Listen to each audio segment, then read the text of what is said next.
Today's video will teach you everything you need to know about shoulder impingement, what it feels like if you've got it, how to test for it, and the best exercise that you can do to prevent or reverse the condition. My name is Josie, a licensed physical therapist, and I am here to help you get rid of your aches and pains, prevent injuries, and perform your very best. What does shoulder impingement feel like? Most of my patients will say that they are feeling a pinching type pain in the front of their shoulder and that it hurts most when they do this motion, the chicken wing.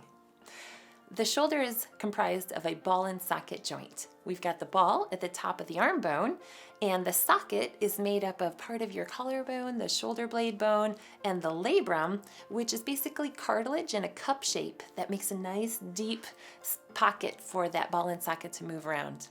26 muscles of our shoulder allows for the most motion of any joint in our body. The arm bone naturally has some protrusions on it, and that's because the muscles are attached to that, so it develops that way. And it's all fine, except for that in certain movements, like these reaching up and across your body in that chicken wing position, those protrusions come in closer proximity to the socket. Everything should move smoothly and fine thanks to some little items called bursas that are in our shoulder that lubricate and cushion the joint, and they do a great job of allowing everything to move around smoothly.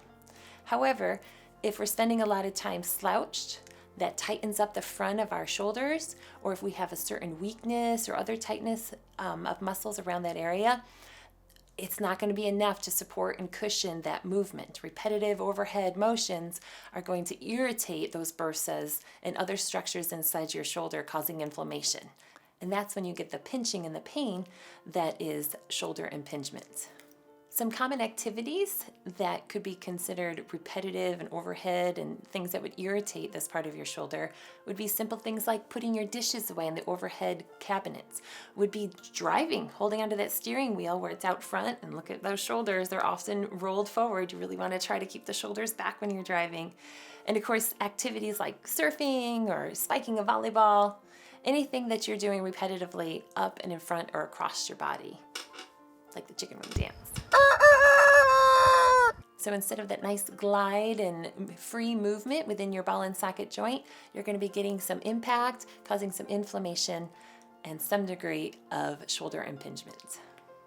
One of the most common self-diagnoses that I hear from my patients when they've hurt their shoulder is that they think they've torn their rotator cuff muscle. Well, here is a simple at-home test that you can do to find out if in fact you're dealing with some degree of shoulder impingement. Take your arm, your other hand will support your elbow. This is assuming this is the shoulder that hurts, and pull that arm up and across your throat as best you can. In this position, it's normal to feel a stretch across the back of your shoulder and across the back of your shoulder blade, but where you can find out if you are in fact dealing with shoulder impingement is you're going to be getting some pain, some pinching pain right here in the front of your shoulder.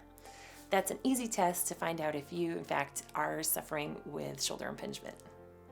What is the best exercise to do for shoulder impingement? Well, I have got my number one, my favorite shoulder exercise, works perfectly for this condition. It's a stretch that's convenient. It's a multi-purpose stretch, and it's super easy and super effective to get done. All you need is a doorway. So, the doorway shoulder stretch. You want to get your arms up at, it's going to seem like your elbows are a little bit below your shoulder height, ideally. Now, if that causes you some pain, go ahead and bring them down a little bit lower. Stand in the door and make sure your elbows are pointing straight down to the ground. Not back and sticking out, but straight down. Your palms will be up along the door frame, and even your forearms will if you've got a wide enough wingspan. And then put one leg in front of the other. You're going to step and lunge onto that leg, making sure to keep your chest in front of your hips.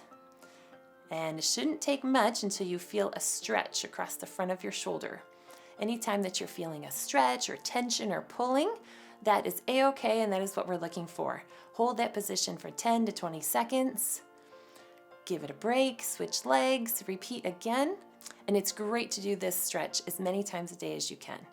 It's great not just for shoulder impingement prevention and relief, but also for so many different shoulder conditions, for help to keeping your posture up really nice, and for better breathing, all these things, this doorway stretch can be of benefit to you. Now, if you think about it, how many times do you walk through a doorway each day? In and out of your bedroom door in the morning, in the evening? Great time to do this stretch. Maybe you want to ramp it up, and every time you walk in and out through the bathroom, you could do a stretch there. There's a doorway there too. As many times as you can get it in, it will really help your shoulders to feel better. If you've got any other questions about shoulder impingement, I am here for you.